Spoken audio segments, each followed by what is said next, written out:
All right, guys, so this is part 2, which is the hard part. And like I said, one of the easiest things we do this year and one of the hardest things we do this year. So what we're going to do now is we're going to get these matrices into that reduced row echelon form. But what we're going to do is we're going to do it the long way by hand without using the calculator. So we're going to start, as you guys saw that, we noticed that there was RREF and regular ref. RREF was reduced row echelon form. And what you probably noticed with reduced row echelon form, what you had was basically a diagonal of ones and then a bunch of zeros filling in. That's what reduced row echelon form looks like. What we're going to start with is something called row echelon form. In row echelon form, it's similar. You still kind of have this little triangle, diagonal of ones, and that little bottom triangle of zeros. But what's different is this little top triangle can be other numbers. Now, it's going to make the system, make us use a little bit more work to solve the system, but when we're doing it by hand, it's faster to get to. So to make this simple, we're going to start with a 2x2 system, which is going to give us a 2x3 matrix. All right, so we're going to start setting up the matrix first. That's the easiest thing. Remember, we want an augmented matrix. We want the x coefficients, the y coefficients, and the numbers on the other side. So our goal is going to be to have it to look like it's in this form, where we have a 1 in the diagonal, and we have a 0 in the bottom left corner. The way we get there are 3 things that we're allowed to do with these matrix rows. What we can do is we can just swap 2 rows. So we can just take 2 rows and flip their places. We can multiply a row by a constant. So I could take this row and multiply it by 2. I could take this row and multiply it by 1/7, which is like dividing by 7. And then the last option is I can add a multiple of a row to another row. This is the step that you're going to use most often in order to get these zeros. Now, like I said, this is one of the hardest things we're going to do. It's kind of weird. It's a very different way to solve these matrices. But when you guys get into linear algebra in college potentially, you're going to do a ton of stuff with matrices, and this stuff is going to come back. So we're kind of introducing it, and just know you will always have your calculator kind of help you check these answers. And this is just kind of, we're really trying to introduce this concept to you guys. All right, so what I want to do is I want to get a 0 here. I want to get a 0 there by adding some form of this top row. Well, I don't need to multiply it by anything, because if I take this bottom row and I add the first row, let's see what'll happen. So -1 plus 1 is 0. 1 plus 1 is 2. 1 plus 1 is 2. Now, I'm not doing anything to the top row. The top row is not changing. It's still 1, 1, 1. Well, now let's look at what we have and what we want to get to. I wanted a 0 in the bottom left corner. I got one. I also want a diagonal of 1s. Well, this one is good. So now I need to make this one a 1. Well, the easiest way to do that, without changing anything that I already have, is to just multiply this row by 1/2. Now, you could subtract 2 times the first row. But if I do that, that's going to change that 0 that I already have. So I don't want to do that. Typically, what you're going to want to do is you're going to want to add a multiple of a row to get your zeros, and you're going to want to multiply by a constant to go from a number to a 1. And those are the steps you're going to use most often. So what we're going to do now is we're going to multiply by 1/2. So that gives me 0, 1, 1. Top row has not changed. And now this matrix is in what's called row echelon form. What we like about row echelon form is it makes a really easy to solve system. So remember, this still represents a system. This top column would be x plus y equals 1. That bottom one would just be y equals 1. Well, now we know what y is. And if we know what y is, it makes it really easy to solve for x. X is 0. All right, let's try another one. And these get easier the more you do them. I know that they're really kind of hard and really kind of convoluted, but it's one of those things we just kind of need to at least get some exposure to this year. All right, so let's find our augmented matrix first. Okay, so now again, I'm going to try to get a 0 first. The easiest way to get that 0 is to add a multiple of the other row. So right now I have a 7. I want that to be a 0. If I add -7, it's going to be 0.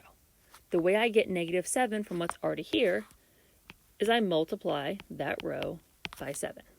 And right now, I don't care what these are doing. I can deal with those later. My goal right now is to get that to be 0. Or to get this to be 0, whichever one's easier, because we can always swap the rows. So if I do this row plus 7 times the top row. Let's see what happens. So I'm going to have 7 plus 7 times negative 1. Well, that's 7 minus 7, that's 0. Negative 3 plus 7 times negative 1. That's negative 3 minus 7, which is negative 10. 18 plus 7 times R1, that's 18 plus 42, which is 60. Okay, the top row has not changed. All right, now let's look at our goals, okay? I have a 0 in the diagonal. That's good. I need this to be a 1, and I need this to be a 1. Remember, to get the 1s, we said what's easiest is to multiply by a constant. Well, in the top row, I just need to multiply by negative 1. That's going to give me 1, 1, negative 6. In the bottom row, I just need to multiply by negative 10. Negative 1 over 10. So that gives me 0, 1, negative 6. Now it's in row echelon form, and I can solve this very easy to solve system. X plus y equals negative 6, and y equals negative 6. Y equals negative 6, and if I solve that top part, then x is going to equal 0. Okay, so what we're going to do now is we're going to do the same process with a 3 by 4 matrix, so 3 by 3 system. So this one's going to be a little bit harder. So what we're going to do is we're going to start by getting it in just row echelon form. That's called Gaussian Elimination. Now, if you get this all the way into reduced row echelon form, like we did with the calculator, that's called Gauss-Jordan elimination. You may have noticed that was the answer to that loop activity you guys just did. But that's actually not the reason I picked it. I actually picked it because it's my son's name. My son was not named after this, don't worry. So what we're going to do to start is we're going to start with our augmented matrix. So that augmented matrix, remember, we're going to put those coefficients. It's already in standard form.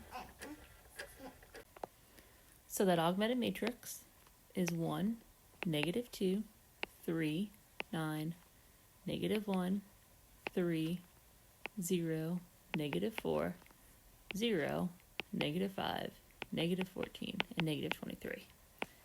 Okay, now again, you guys know how to get the augmented matrix, and you know how to find the solution on the calculator. Those are really the biggest things to get out of today. This part right here, like I said, I know it's hard, and honestly, I'm not 100% sure what's going to be on your quiz and test. I will tell you this will not be a major focus and a ton of points, okay? It'll be a very small portion if it's on there at all. So it's good to see, but this is not the most important thing that you guys are doing this whole unit. And I know it can be tough and kind of weird. All right, so again, our goal to start is to get this bottom triangle of zeros. So to get that bottom triangle of zeros, the first thing I want is the bottom left 0, which I already have, so we're in good shape. All right, so now let's try and get another 0. I want to get this 0. So in order to get that 0, there's a really easy way to get it. All I need to do is add the first row. Because if I add the first row, negative 1 plus 1 would give me 0. 3 plus negative 2 is 1. 0 plus 3 is 3. Negative 4 plus 9 is 5. The top row and the bottom row have not changed. So I'm just going to rewrite them the way they are.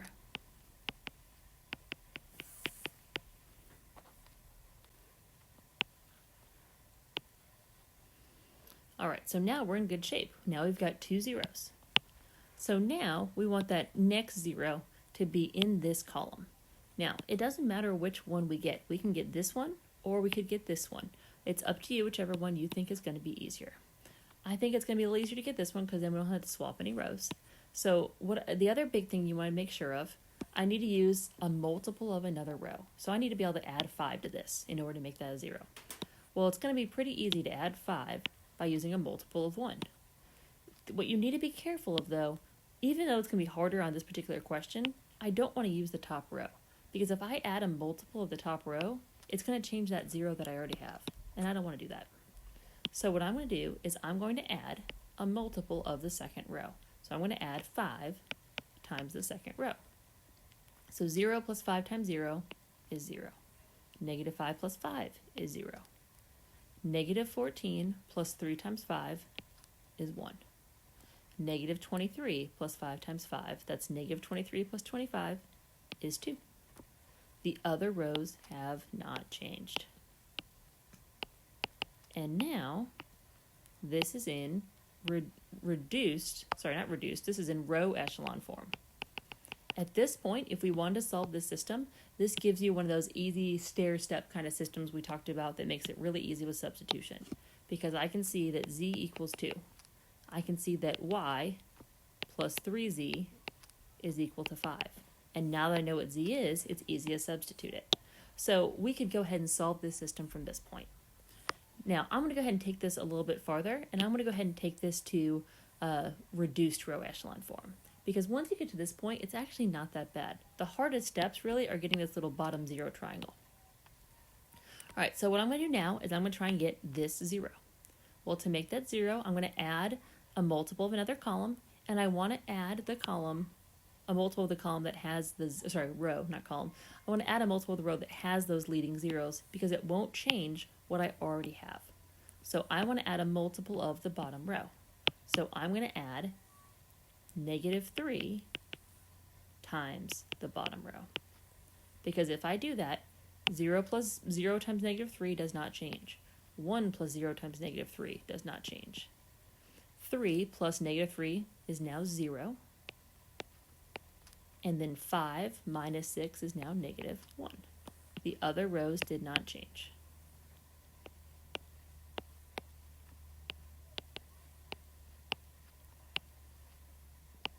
All right, now we're almost there. Now I need to get 2 more zeros. All right, so let's go ahead and start by getting rid of that -2. In order to get that -2, I need to add 2. So I need to add that as a multiple of the second row. So I need to add 2 times the second row because I have a 1 there. So that's going to make this 1 does not change. -2 plus 2 is 0. 3 plus 0 times 2 is 3. 9 minus 2 is 7. The other rows did not change. All right, and now I did not leave a ton of space here. Sorry, guys. So we're going to move this way. I know that's not the best way to do this. We're going to do one last operation in order to make this last 3 into a 0. So I want to add a multiple of the bottom row. All right, so I want to use the bottom row because those leading zeros will keep me from changing what I already have. So what I'm going to do is I'm going to take that top row and I'm going to subtract 3 times the bottom row. Because that 0 will not change anything, that 0 will not change anything, and 3 minus 3 will now make that a 0. So let's go ahead and finish that up. So 1 minus 0 is 1, 0 minus 0, 3 minus 3, 7 minus 3 times 2. So 7 minus 6 is 1. The other rows did not change, and now you have this in reduced row echelon form. And you've shown all the steps to get there, and now you have your answer. So I get that x equals 1, y equals -1, and z equals 2, and my system is solved. All right, so the last thing that I really want you guys to take note of is what's in this box down here. Now this is actually really helpful as well for the calculator part. This is how we can tell by using this format if a system is going to have no solutions or infinite solutions. So if you go ahead and do reduced row echelon form on your calculator, or you solve it by hand, either way, but you'll see this more often when you solve it on a calculator. What you'll notice happen in either of these cases, what you'll notice is that you'll get basically 3 zeros in a row. Now, when you do this by hand, it may not be at the bottom, but when you do it in the calculator, it's typically going to be on the bottom.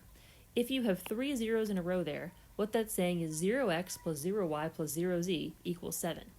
Okay, well in this case, we know that 0 does not equal, that's a highlighter. All right, so we know that 0 does not equal 7, which means that there's no solutions. So when you have 3 zeros and then some other number that's not 0, that is when you have no solution. Now, if you have an entire row of zeros, that's going to be infinite solutions. Because again, that's a true statement. 0 does always equal 0. So there is an infinite number of solutions. So if you see one of those two things come up whenever you're using your calculator to solve these, that's your indicator that you either have no solution or infinite solutions. So a whole row of zeros is infinite. 3 zeros and then some other number, that's when you have no solution.